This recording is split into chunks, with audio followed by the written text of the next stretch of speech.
Assalamualaikum teman-teman Milanisti semua, ketemu lagi dengan Maestroza Channel. Sebelum nonton video-video kita, jangan lupa untuk di subscribe dan tonton videonya sampai habis ya, supaya Maestroza bisa terus semangat berbagi info tentang klub kesayangan kita, AC Milan.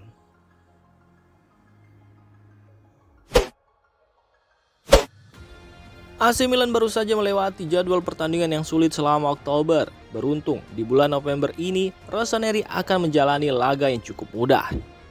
Seperti yang telah dilaporkan oleh media La Gazzetta dello Sport, Rossoneri telah mengalami penurunan performa yang menyebabkan awan gelap menyelimuti klub, di mana mereka kini tercecer ke peringkat ketiga klasmen Serie A sementara. Pertandingan melawan Juventus, Paris Saint-Germain dan Napoli berakhir dengan 2 kekalahan dan 1 hasil imbang, di mana kekalahan pertama terjadi di San Siro saat melawan Juventus, kemudian dikalahkan Paris Saint-Germain di Liga Champions.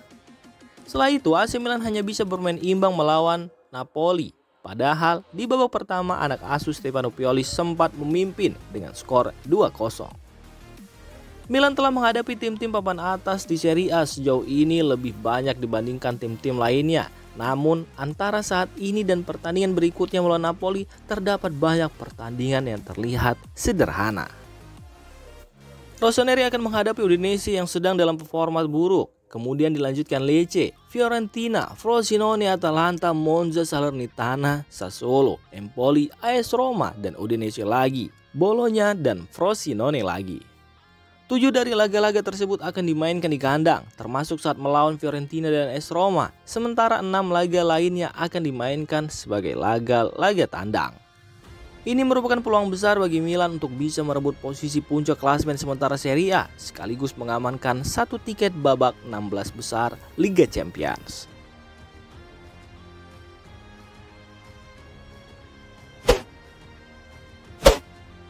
Sebelumnya AC Milan terus mengawasi gelandang AC Monza Andrea Colpani, namun ketertarikan mereka terhadap mantan pemain muda Atalanta ini sedikit melambat. Seperti yang dilaporkan oleh calciomercato.com, ada banyak sekali ketertarikan terhadap pemain AC Monza tersebut. Hal ini tidak lepas dari penampilannya yang luar biasa bersama Brianzoli musim ini.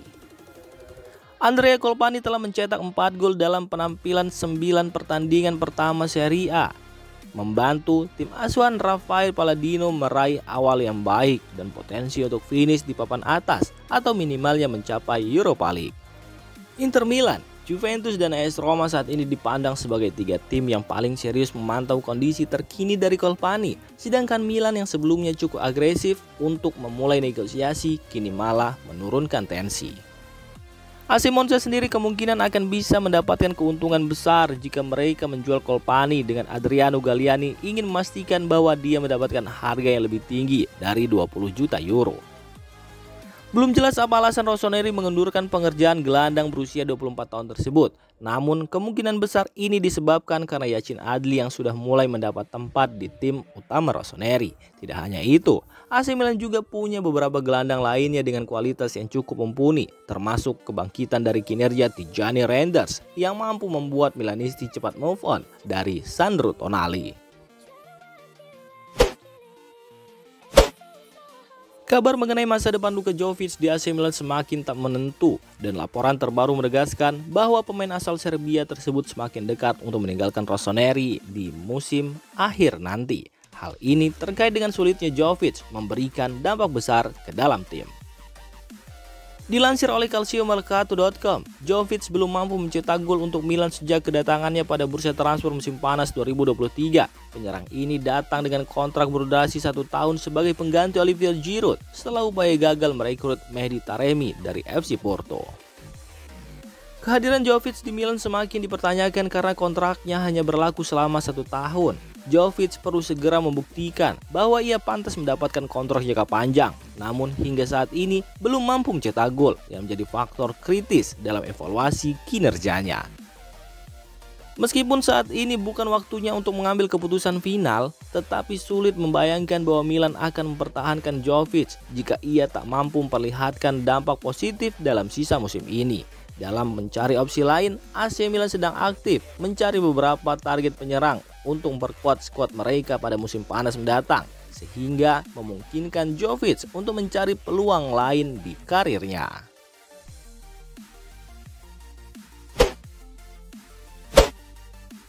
Awal musim AC Milan telah terbukti jauh lebih buruk dari rival-rival mereka, Inter Milan dan Juventus, jika terlihat dari segi pertahanan.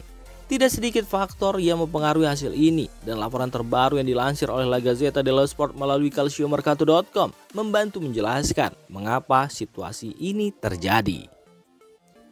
Inter Milan telah tampil solid dalam hal pertahanan, hanya kebobolan 5 gol dalam 10 pertandingan pertama. Kontribusi besar datang dari penjaga gawang Yann Sommer yang telah mencatatkan 7 kali clean sheet.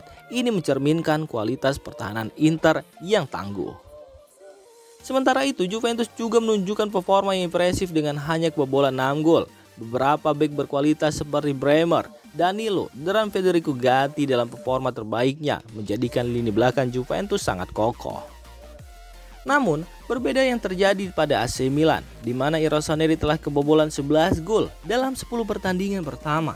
Salah satu alasan utama adalah cedera yang menimpa pemain-pemain belakang yang mengakibatkan kurangnya stabilitas dalam pertahanan.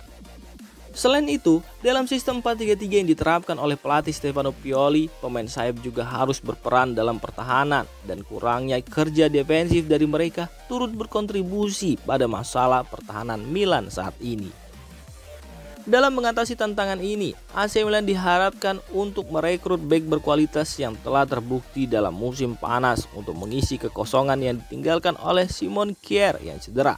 Upaya untuk memperbaiki pertahanan akan menjadi fokus utama untuk meningkatkan performa tim dan bersaing dengan rival-rival di Serie A.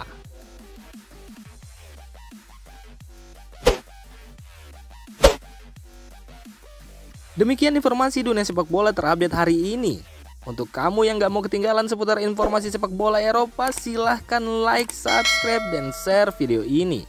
Terima kasih.